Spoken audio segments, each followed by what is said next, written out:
സുരേഷ് ഗോപി എന്ന് പറയുന്ന രാഷ്ട്രീയ നേതാവ് അയാളോട് മോശമായി പെരുമാറിയെന്ന് സോഷ്യൽ മീഡിയ ചർച്ചയായപ്പോൾ ഇവിടുത്തെ ഭരണപക്ഷമായ ഇടതുപക്ഷത്തിന്റെ സംഘടന ഇടതുപക്ഷ CPM ആ വൃദ്ധന്റെ വീട്ടുകാരെ സമീപിച്ച് അവർക്ക് വീട് പണിത് നൽകാം എന്നൊരു വാഗ്ദാനം നൽകിയിട്ട് അദ്ദേഹം ചോറ് വിളമ്പുന്നതുമായി ബന്ധപ്പെട്ട് വലിയ തീരുമാനമുണ്ടായി. അദ്ദേഹത്തിന് ചോറ് വിളമ്പി കൊടുത്തപ്പോൾ അദ്ദേഹം കുറച്ച് മതി എന്ന് പറഞ്ഞാൽ വീണ്ടും ഇട്ട് കൊടുത്തപ്പോൾ അദ്ദേഹം തിരിച്ചടിപ്പിച്ചു. സ്വയമായിട്ട് അന്നം പാഴാക്കി കളയേണ്ട ആവശ്യമൊന്നുമില്ലല്ലോ. ഈ ലൈഫ് ഭവൻ മിഷൻ പദ്ധതി പ്രകാരം ഇത്രയും വലിയ പദ്ധതികൾ നടപ്പിലാക്കി ഇന്നും വയോജനങ്ങൾക്ക് അർഹതപ്പെട്ടവർക്ക് വീട് ലഭിക്കുന്നുണ്ടെങ്കിൽ, വീടില്ല എന്നുണ്ടെങ്കിൽ അതിന്റെ ഉത്തരവാദിത്വം ആർക്കാണ്? കേരളം ഭരിക്കുന്ന. അപ്പോൾ സംസ്ഥാന സർക്കാർ ചെയ്തു വെച്ച തെറ്റിന്റെ പരിഹാരം ആ സംസ്ഥാന സർക്കാരിനെ പ്രദാനം ചെയ്യുന്ന ആ പാർട്ടി പ്രവർത്തകർ നടത്തുന്നു എന്ന് മാത്രം അതിനെ ചിന്തിക്കണം. വീട് നിർമ്മിച്ചത് എന്നതൊന്നും ഒരു MP യുടെ പണിയല്ല. ഇതാണ് ഇപ്പോൾ സുരേഷ് ഗോപിയുടെ ഭാഗത്തുനിന്നുണ്ടായ വിവാദപരമായ ഒരു പ്രസ്താവന എന്ന് പറയുന്നത്. ഒരു വയോധികൻ തന്റെ വീടിന്റെ ആവശ്യത്തിന് വേണ്ടി ഒരു നിവേദനവുമായി സുരേഷ് ഗോപിയെ സന്ദർശിച്ചപ്പോൾ അദ്ദേഹം പറഞ്ഞൊരു പ്രസ്താവനയാണത്. വീട് പണിത് തരുന്നതല്ല, അല്ലെങ്കിൽ ഇതുപോലെയുള്ള വാഗ്ദാനങ്ങളൊന്നുമല്ല MP യുടെ പണി എന്ന് പറഞ്ഞത്. പക്ഷെ അദ്ദേഹം പറഞ്ഞ രീതി എന്ന് പറയുന്നത് ഒരാൾക്ക് മാത്രം വീട് പണിത് കൊടുത്തതുകൊണ്ട് കാര്യമില്ല, സംസ്ഥാനത്ത് ഒരുപാട് ആളുകൾ ഇതുപോലെ ഉണ്ട് എന്നുള്ള ന്യായീകരണവും അദ്ദേഹത്തിന്റെ ഭാഗത്തു നിന്നുണ്ട്. പക്ഷെ വളരെയധികം വലിയ രീതിയിലാണ് മാധ്യമങ്ങളുടെ ഭാഗത്തു നിന്നും സുരേഷ് ഗോപി ഇപ്പോൾ ക്രൂശിക്കപ്പെട്ടുകൊണ്ടിരിക്കുന്നത്.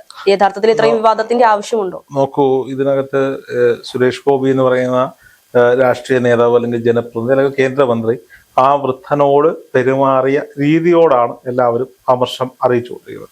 ഒരുപക്ഷെ സുരേഷ് ഗോപിക്ക് വേണമെങ്കിൽ ആ ആളുടെ കയ്യിൽ നിന്ന് ആ ആപ്ലിക്കേഷൻ അല്ലെങ്കിൽ അപേക്ഷ അത് വാങ്ങി വെച്ചിട്ട് നമുക്ക് പരിഹരിക്കാൻ കേട്ടോ എന്ന് പറഞ്ഞിരുന്നെങ്കിൽ ഒരുപക്ഷെ നല്ല ബാക്ക്ഗ്രൗണ്ട് സ്കോറോടുകൂടി ഈ പറയപ്പെടുന്ന BJP അനുകൂല സോഷ്യൽ മീഡിയ ഹാൻഡിലുകൾ അതിനെ വലിയ രീതിയിൽ പ്രോത്സാഹിപ്പിച്ചേനെ. അപ്പോഴും ഒരുപക്ഷെ എതിർപക്ഷത്തേക്കുന്നവരൊക്കെ ഇത് സുരേഷ് ഗോപിയുടെ PR പരിപാടിയാണ് എന്ന് പറഞ്ഞ് അതിനെ വിമർശിക്കുകയും ചെയ്തു. പക്ഷെ സുരേഷ് ഗോപി ആ ഒരു വോട്ടർ എന്ന നിലയിൽ അദ്ദേഹത്തിനോട് സംസാരിച്ച രീതി കുറച്ചുകൂടി സോഫ്റ്റ് ആയിട്ട് അത് സംസാരിക്കാമായിരുന്നു എന്നൊരു അഭിപ്രായം എനിക്കുണ്ട്. എങ്കിൽ പോലും അതുകൊണ്ടുണ്ടായ പ്രയോജനത്തെ കുറിച്ച് നമ്മൾ ചർച്ച ചെയ്യണം. സുരേഷ് ഗോപി എന്ന് പറയുന്ന രാഷ്ട്രീയ നേതാവ് അയാളോട് മോശമായി പെരുമാറിയെന്ന് സോഷ്യൽ മീഡിയ ചർച്ചയായപ്പോൾ ഇവിടുത്തെ ഭരണപക്ഷമായ ഇടതുപക്ഷത്തിന്റെ സംഘടന ഇടതുപക്ഷ CPM ആ വൃദ്ധന്റെ വീട്ടുകാരെ സമീപിച്ച് അവർക്ക് വീട് പണിത് നൽകാം എന്നൊരു വാഗ്ദാനം നൽകിയിട്ടുണ്ട്. അപ്പോൾ അത് മാത്രം എടുത്താൽ മതി. എന്തായാലും സുരേഷ് ഗോപി ഒരുപക്ഷെ അങ്ങനെ പെരുമാറിയത് ആ വൃദ്ധന്റെ നല്ലതിനാണ് ആയി മാറുന്നു എന്ന് മാത്രം നമുക്ക് ചിന്തിക്കാം. ഇനി രണ്ടാമത്തെ ഫാക്ടറിലേക്ക് വരാം. സുരേഷ് ഗോപി ആ ആപ്ലിക്കേഷൻ ഫോം വാങ്ങിയിട്ട് വീട് വെച്ചു കൊടുക്കാൻ കേന്ദ്രമന്ത്രിയെ കൊണ്ട് MP യെ കൊണ്ട് ഇല്ല എന്ന് തന്നെയാണ് ഉത്തരം. പ്രത്യേകിച്ച് തൃശ്ശൂർ പോലെ ഒരു ലോക്സഭാ മണ്ഡലത്തെ പ്രദാനം ചെയ്യുന്ന സുരേഷ് ഗോപിക്ക് എത്ര വീടുകൾ പണിത് നൽകാൻ സാധിക്കും? തൃശ്ശൂരിൽ എത്രത്തോളം പേർക്ക് വീടില്ലാതെ കഷ്ടപ്പെടുന്നുണ്ട്. ഇപ്പൊ നമ്മളിപ്പോ പ്രതിക്കൂട്ടിൽ നിർത്തിയിരിക്കുന്ന രാഹുൽ മാങ്കൂട്ടത്തിന്റെ മണ്ഡലമായ പാലക്കാട് വിവിധ സംഘടനകളുമായി ചേർന്നുകൊണ്ട് 5ഓളം വീടുകളുടെ തറക്കല്ലടിയിലൊക്കെ ഇട്ടിട്ട് നിൽക്കുന്ന സമയത്താണ് രാഹുലിനെതിരെ ഈ വലിയ പരാതികളും മാധ്യമ ആക്രമണവും സ്വന്തം പാളയത്തിൽ ആക്രമണവും ഒക്കെ വന്നത്. നമ്മളത് ശ്രദ്ധേയമായി. അത്തരത്തിലുള്ള പ്രവർത്തനങ്ങളിൽ ഏർപ്പെടാൻ പറ്റുമെങ്കിൽ പ്രവർത്തിക്കാവുന്നതാണ്. പക്ഷേ സുരേഷ് ഗോപിയുടെ അവസ്ഥ അതല്ല. സുരേഷ് ഗോപി MP ആണ്. സുരേഷ് ഗോപിക്ക് BJP ഇപ്പോ വരാൻ പോകുന്ന ത്രിതല പഞ്ചായത്ത് തെരഞ്ഞെടുപ്പിലേക്കൊക്കെ അദ്ദേഹം എല്ലാ മണ്ഡലങ്ങളിലും ക്യാമ്പയിനുകളും മറ്റും ആരംഭിച്ചിട്ടുണ്ട്. അതിനൊക്കെ അദ്ദേഹം കേന്ദ്രമന്ത്രിയാണ്. അദ്ദേഹത്തിന് അധിക സമയം ഇവിടെ കോർഡിനേറ്റ് ചെയ്ത് നിൽക്കാൻ പറ്റില്ല. അപ്പോൾ ആരാണ് വീടുകൾ ഉറപ്പുവരുത്തേണ്ടത്? അതിന് ഒരു പദ്ധതി തന്നെ കേന്ദ്ര സംസ്ഥാന സർക്കാരുകളുടെ വിഹിതത്തോടു കൂടി ചേർത്തുകൊണ്ടുണ്ട് ലൈഫ് ഭവന മിഷൻ പദ്ധതി എന്നാണ്. ഈ ലൈഫ് ഭവന മിഷൻ പദ്ധതി പ്രകാരം ഇത്രയും വലിയ പദ്ധതികൾ നടപ്പിലാക്കിയിട്ട് ഇന്നും വയോജനങ്ങൾക്ക് അർഹതപ്പെട്ടവർക്ക് വീട് ലഭിക്കുന്നുണ്ടെങ്കിൽ, വീടില്ല എന്നുണ്ടെങ്കിൽ അതിന്റെ ഉത്തരവാദിത്വം ആർക്കാണ്? കേരളം ഭരിക്കുന്ന. അപ്പോൾ ആ സംസ്ഥാന സർക്കാർ ചെയ്തു വെച്ച തെറ്റിന്റെ പരിഹാരം ആ സംസ്ഥാന സർക്കാരിനെ പ്രദാനം ചെയ്യുന്ന ആ പാർട്ടി പ്രവർത്തകർ നടത്തുന്നു എന്ന് മാത്രം അതിനെ ചിന്തിച്ചാൽ മതി. ഇനി അദ്ദേഹം ആ പരാതി വാങ്ങിയാൽ കേന്ദ്രത്തിൽ നിന്ന് വീട് കൊടുക്കാൻ പറ്റുമോ? പറ്റില്ല. അത് കൊടുക്കേണ്ടത് ത്രിതല പഞ്ചായത്തുകളിൽ നിന്ന് ആണ് ഈ ലൈഫ് ഭവന മിഷൻ പദ്ധതി ഓപ്പറേറ്റ് ചെയ്യപ്പെടുന്നത്. ഇനി ആ ഒരാൾക്ക് സുരേഷ് ഗോപി സ്വന്തം അക്കൗണ്ടിൽ നിന്ന് പൈസ എടുത്ത് വീട് വെച്ച് കൊടുത്തു. അദ്ദേഹം ഒരുപാട് ചാരിറ്റി പ്രവർത്തനങ്ങളൊക്കെ ചെയ്തിട്ടുണ്ട്. അത്തരത്തിൽ വീടില്ലാത്ത നിർദ്ധനരായ എത്രയോ പേർ ആ മണ്ഡലത്തിലുണ്ട്. അത് ചിന്തിക്കേണ്ടതുണ്ട്. ആ ഒരു വീഡിയോയിൽ തന്നെ കാണിക്കുന്നുണ്ട്, ഇദ്ദേഹം നിവേദനവുമായി ചെല്ലുമ്പോൾ മറ്റൊരു വ്യക്തി കൂടി നിവേദനം കയ്യിൽ പിടിച്ചിരിക്കുന്നുണ്ട് MP ക്ക് നൽകാൻ വേണ്ടി. പക്ഷെ MP മറ്റേത് വാങ്ങിക്കാതിരുന്നത് കൊണ്ട് മാത്രം തന്റെ നിവേദനം ബാക്കിലേക്ക് പിടിക്കുന്നത് ഞാൻ പറഞ്ഞല്ലോ. വലിയ റീൽസ് രാഷ്ട്രീയം കളിക്കുന്ന കേരള സംസ്ഥാനത്ത് സുരേഷ് ഗോപിക്ക് വേണമായിരുന്നെങ്കിൽ അയാളിൽ നിന്ന് ആ നിവേദനം വാങ്ങാം, വാരിപ്പുണരാം, ഒരു ഉമ്മ കൊടുക്കാം, അതൊക്കെ ചെയ്യാം. ഇതൊക്കെ ചെയ്തു കഴിഞ്ഞാൽ വലിയ രീതിയിലുള്ള PR വർക്കുകൾ അതിന്റെ പിന്നാലെ നടക്കും. പക്ഷെ അയാൾക്ക് വീട് കിട്ടുമോ? കിട്ടില്ല. ഇല്ല. ഇന്ന് അയാളെ അത് വാങ്ങാതെ തിരിച്ചു വിട്ടതുകൊണ്ട് അദ്ദേഹത്തിന് ഒരു വീട് കിട്ടിയിരിക്കുന്നു എന്ന് പറയുന്ന സന്തോഷകരമായ വാർത്ത കൂടി നമുക്ക് പങ്കുവെക്കാവുന്നതാണ്. ഇപ്പൊ സുരേഷ് ഗോപി തന്നെ അത് പറഞ്ഞിട്ടുണ്ട്. മറ്റൊരു രാഷ്ട്രീയ പാർട്ടി ആ കുടുംബത്തെ സമീപിച്ച് വീട് പണിത് കൊടുക്കാം എന്ന് പറഞ്ഞത് വളരെ നല്ല കാര്യമാണ്. ഞാൻ അതിനെ ഇരുകൈകളും നീട്ടി സ്വീകരിക്കുന്നു എന്നൊരു ഫേസ്ബുക്ക് പോസ്റ്റ് സുരേഷ് ഗോപി തന്നെ ഇട്ടിട്ടുണ്ട്. പറ്റുമെങ്കിൽ ഈ വീടില്ലാത്ത എല്ലാ ആളുകളും സുരേഷ് ഗോപി വരുന്ന വേദികളിൽ ഈ അപേക്ഷയുമായിട്ട് ചെല്ലുക. പറ്റുമെങ്കിൽ സുരേഷ് ഗോപി ഇതെല്ലാം നിഷേധാത്മകമായി തള്ളിക്കളയുക. അപ്പോൾ ഈ CPM സംഘടന എല്ലായിടത്തും ചെന്നവർക്ക് വീട് പണിഞ്ഞു കൊടുക്കുന്ന ഒരു സാഹചര്യത്തിലേക്ക് എത്തണം എന്നുള്ളതാണ് പറയാനുള്ളത്. ഇതിനു മുമ്പ് മറിയക്കുട്ടി എന്ന് പറയുന്ന ഒരാൾ പിച്ചച്ചട്ടിയുമായി സംസ്ഥാന സർക്കാരിന് പെൻഷൻ കൊടുക്കാത്തതിനെതിരെ വലിയ പ്രതിഷേധം നടത്തിയിരുന്നു. സുരേഷ് ഗോപി അവർക്ക് പെൻഷൻ തുക വീട്ടിലെത്തിച്ചു കൊടുക്കുന്ന ഒരു സാഹചര്യമൊക്കെ വന്നപ്പോൾ KPCC നേതൃത്വത്തിൽ ഒരു വീട് ഈ പറയുന്ന മറിയക്കുട്ടിക്ക് വെച്ചു കൊടുത്തൊരു സാഹചര്യം ഉണ്ടായിരുന്നു. അപ്പോൾ സുരേഷ് ഗോപിയുമായി ബന്ധപ്പെട്ട് കണക്ട് ചെയ്ത് പദ്ധതികൾ ആവിഷ്കരിച്ച് അതിന് വലിയൊരു റീച്ച് കിട്ടുമെന്ന് ഇവിടുത്തെ കോൺഗ്രസിനും CPM-നും അറിവുള്ള കാര്യം തന്നെയാണ്. അപ്പോൾ സ്വാഭാവികമായും സുരേഷ് ഗോപി ഇനിയും കേരളം മുഴുവൻ ഇത്തരം പരിപാടികൾ സംഘടിപ്പിക്കുക. സുരേഷ് ഗോപിയുടെ അടുത്തേക്ക് ഈ പറയപ്പെടുന്ന കവറൊക്കെ ആയിട്ട് വരുന്ന ആളുകളെ നിഷേധാത്മകമായി പറഞ്ഞു വിടുക. ഈ സുരേഷ് ഗോപി MP ആവുന്നതിന് മുമ്പ് കോഫി വിത്ത് SG എന്ന് പറഞ്ഞൊരു പരിപാടി നടത്തിയിട്ടുണ്ടായിരുന്നു. തൃശ്ശൂർ ലോക്സഭാ മണ്ഡലത്തിന്റെ എല്ലാ പഞ്ചായത്തുകളിലും സുരേഷ് ഗോപിക്കൊപ്പം ചായ കുടിച്ചുകൊണ്ട് അവിടുത്തെ വികസന പ്രവർത്തനങ്ങളെ കുറിച്ച് ചർച്ച ചെയ്യുന്നൊരു പരിപാടി.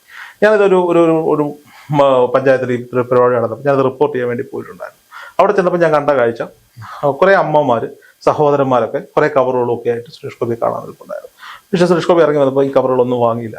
ഇത്തരത്തിലുള്ള അദ്ദേഹം ആദ്യം തന്നെ മൈക്കെടുത്ത് പറഞ്ഞു, സ്വന്തം പേഴ്സണലായിട്ടുള്ള ആവശ്യങ്ങൾക്ക് വേണ്ടിയിട്ടുള്ള ഒരു അപേക്ഷയും സമർപ്പിക്കേണ്ടതില്ല. ഞാൻ സംസാരിക്കാൻ വന്നത് ഈ പഞ്ചായത്തിന്റെ സമഗ്ര വികസനത്തെ പറ്റിയാണ് എന്ന് പറഞ്ഞു. പക്ഷേ അതിന് പോയി കഴിഞ്ഞപ്പോൾ ഒരുപാട് പേർക്ക് സങ്കടമൊക്കെ വന്ന സമയത്ത് എനിക്കും പേഴ്സണൽ ഒരു വിഷമമുണ്ടായി. എന്താണ് ഇദ്ദേഹം ഇങ്ങനെ പെരുമാറുന്നത്?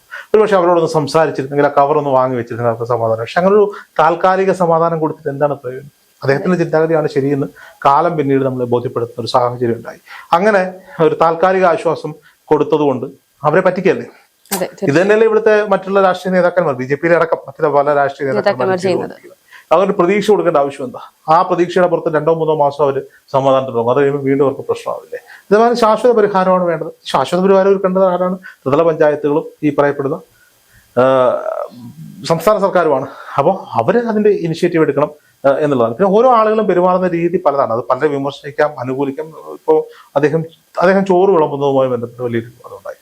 അദ്ദേഹത്തിന് ചോറ് വിളമ്പി കൊടുത്തപ്പോൾ അദ്ദേഹം കുറച്ച് മതി എന്ന് പറഞ്ഞപ്പോൾ വീണ്ടും ഇട്ട് കൊടുത്തപ്പോൾ അദ്ദേഹം തിരിച്ചടിപ്പിച്ചു. സ്വയമായിട്ട് അന്നം പഴാക്കി കളയേണ്ട ആവശ്യമൊന്നുമില്ലല്ലോ. ഒരു ഇലയിലിട്ട് അദ്ദേഹം കൈകൊണ്ട് പോലും തൊടാത്ത അതിന് പറയാണ് അന്നം ഇലയിൽ വിളമ്പിയാൽ പിന്നെ അത് എച്ചറായി. അത് അങ്ങനെയൊന്നുമല്ല. നമ്മൾ ഓഫീസിൽ ആഹാരം കഴിക്കാതിരിക്കുമ്പോൾ ഒരാൾ കഴിച്ചുകൊണ്ടിരിക്കുക കൂടുതൽ വേണമെന്നുണ്ടെങ്കിൽ അത് ഷെയർ ചെയ്ത് കഴിക്കാറില്ലേ എന്ന് പറയുന്നുള്ളൂ. അദ്ദേഹം എന്താ പറഞ്ഞത്? ഇത് എടുക്കൂ, കഴിക്കാത്തതാണ്, നശിപ്പിച്ചിട്ടുണ്ട്. അതിനെപ്പോലും വിവാദമാക്കുകയാണ്. പലപ്പോഴും അദ്ദേഹത്തിന് ഇപ്പോൾ ഫോട്ടോ എടുക്കാൻ വരുന്നവരുടെ പകുതി ക്ലിപ്പിങ്ങളൊക്കെ എടുത്തു വെച്ചിട്ട് അദ്ദേഹത്തിനെ വിവാദത്തിൽ കൊണ്ടെടുത്ത സാഹചര്യങ്ങൾ നമ്മൾ കണ്ടിട്ടുണ്ട്. അപ്പോൾ ഈ ചരിഞ്ഞ് നിൽക്കുന്ന മാവാണെന്ന് വിചാരിച്ചിട്ട് ഓടിക്കയറാനാണ് ആളുകൾ ചെയ്യുന്നത്. പക്ഷേ സുരേഷ് ഗോപി അങ്ങനെ ചരിഞ്ഞ് നിൽക്കുന്ന ഒരു മാവല്ലെന്നേ.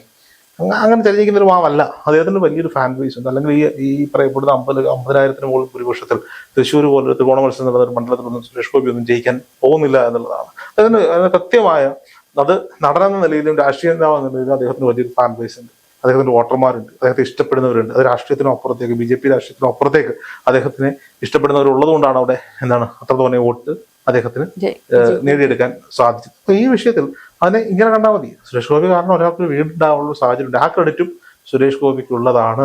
വെറുതെ ആളുകളെ സുഖിപ്പിക്കുന്നതിനകത്ത് കാര്യമൊന്നുമില്ല. ഇപ്പൊ ഹർഷ എൻ്റെ അടുത്ത് നാളെ വന്ന് പറയാണ്, സാറേ എനിക്ക് 1 ലക്ഷം രൂപ ശമ്പളം വേണം. കുറച്ച് നാളെ വന്ന് എൻ്റെ അടുത്ത് പറയണം 1 ലക്ഷം രൂപ ശമ്പളം വേണം. ഞാൻ ചിരിച്ചോണ്ട് ഹർഷേ 1 ലക്ഷം രൂപയല്ലേ, ഓക്കെ ഞാൻ റെഡിയാക്കി തരാം കേട്ടോ എന്ന് പറഞ്ഞാൽ ഹർഷ ആ സന്തോഷത്തിൽ 1 മാസം പണിയെടുക്കും, 2 മാസം പണിയെടുക്കും, 3-ാമത്തെ മാസം ആകുമ്പോൾ ഹർഷയ്ക്ക് മനസ്സിലാവും അങ്ങനെ എന്നെ പറ്റിച്ചത്. അതേസമയം ഹർഷ എന്നെ കൊണ്ട് പറ്റത്തൊന്നുമില്ല കേട്ടോ, ഇപ്പോൾ ഉള്ള ശമ്പളമേ ഉള്ളൂ എന്നങ്ങ് പറഞ്ഞു കഴിഞ്ഞാൽ ഹർഷയ്ക്ക് എന്നോട് ദേഷ്യം വരും. ഞാൻ പറഞ്ഞത് പരിഗണിച്ചില്ല, വിഷമിച്ചില്ല. പക്ഷെ അതാണ് റിയാലിറ്റി. ആ റിയാലിറ്റിക്ക് അപ്പുറത്തേക്ക് ഒന്നും ചെയ്യാൻ അവിടെ സാധിക്കില്ല എന്നുള്ളതാണ്. അത് റിയൽ രാഷ്ട്രീയത്തിന്റെ പ്രതീകമാണ്. അത് സ്വീകരിക്കാവുന്ന ഒന്ന് തന്നെയാണ്. അദ്ദേഹം എന്താ പറഞ്ഞത്? ഇതൊന്നും ഇവിടെ അല്ല കേട്ടോ, ഇതൊക്കെ നിങ്ങൾ പഞ്ചായത്തിൽ കൊടുക്കൂ എന്നല്ലേ മറുപടി പറഞ്ഞത്? അത് സത്യസന്ധമായ മറുപടി അല്ലേ? പിന്നെ ഒരു കാര്യത്തെ എങ്ങനെ വേണമെങ്കിലും അവതരിപ്പിക്കും. ഇപ്പം നമ്മൾ ഈ മോഹൻലാലിനെ മമ്മൂട്ടി കൂടി കമ്പയർ ചെയ്യുന്ന ഒരു സാഹചര്യമുണ്ട്. ഇപ്പൊ ഒരാൾ ചെന്നിട്ട് ഒരു മിമിക്രിക്കാരൻ കാണും, എനിക്ക് രമേശ് പിഷാരടിയാണോ ആരോ കാണിച്ചൊരു സാധനമാണ്. ഇപ്പൊ മമ്മൂട്ടി എടുത്ത് ചെന്നിട്ട് ചോദിക്കുക, സമയം എന്താ ഇക്കാന്ന് ചോദിച്ചാൽ നിനക്ക് സമയം നോക്കിയിരിക്കാനാണോ ഞാൻ എന്ന് പറഞ്ഞ് ദേഷ്യപ്പെട്ടിട്ട് 12:30 എന്ന് പറഞ്ഞിട്ട് മമ്മൂട്ടി അങ്ങ് പോകും. മോഹൻലാലിനോടാണെങ്കിൽ മോഹൻലാൽ എന്താ പറഞ്ഞേ സമയം അറിയണോ, സമയം അറിഞ്ഞിട്ട് നിനക്ക് എന്ത് ചെയ്യാനാ എന്നൊക്കെ പറഞ്ഞ് തോളത്തിന് 2 തട്ടം തട്ടിയിട്ട് പുള്ളി പോകും. അപ്പൊ മമ്മൂട്ടി ചൂടായിട്ട് സമയം പറഞ്ഞു പറഞ്ഞു കൊടുത്തു. കൊടുത്തു. പക്ഷെ എങ്കിലും ആളുകൾക്ക് ദേഷ്യം അയാളുടെ പെരുമാറ്റത്തോടായിരിക്കും. മോഹൻലാൽ സമയം പറഞ്ഞു കൊടുത്തിട്ടില്ല, പക്ഷെ അയാളെ സൂചിപ്പിച്ചു വിട്ടു. ഇവരെ കളിയാക്കാൻ വേണ്ടി പറഞ്ഞൊരു ഒരു വാചകമാണ്. ഇതേ രീതി തന്നെയാണ് സുരേഷ് ഗോപി ചെയ്തത്. എന്താ നടക്കാത്തൊരു കാര്യം നടക്കില്ല എന്ന് തുറന്നു പറഞ്ഞതേ. എന്തിനാ പൊള്ളയായ വാഗ്ദാനം നൽകുന്നതിനേക്കാളും നല്ലത്. ഇപ്പൊ നാളെ ഹർഷയോ ഞാനോ ആരെങ്കിലും ഒരു പഞ്ചായത്ത് മെമ്പറായി ഇരിക്കട്ടെ, ഒരാൾ വന്ന് പറയാണ് എനിക്ക് ഒരു എന്താണ് 7 നിലകളുള്ള ഒരു വലിയ ഹോസ്പിറ്റൽ പണിയണം, എൻ്റെ കയ്യിൽ പൈസയൊന്നുമില്ല, നിങ്ങൾ പണി ചെയ്യണം. എനിക്ക് പിന്നെന്താ നമുക്ക് പണിയാലോ എന്ന് വേണമെങ്കിൽ പറയാം. അതേസമയം അത് പറ്റത്തില്ല കേട്ടോ, നടക്കത്തില്ല എന്ന നിലപാട് പറയുമ്പോൾ സ്വാഭാവികമായിട്ടും എന്തുണ്ടാവും?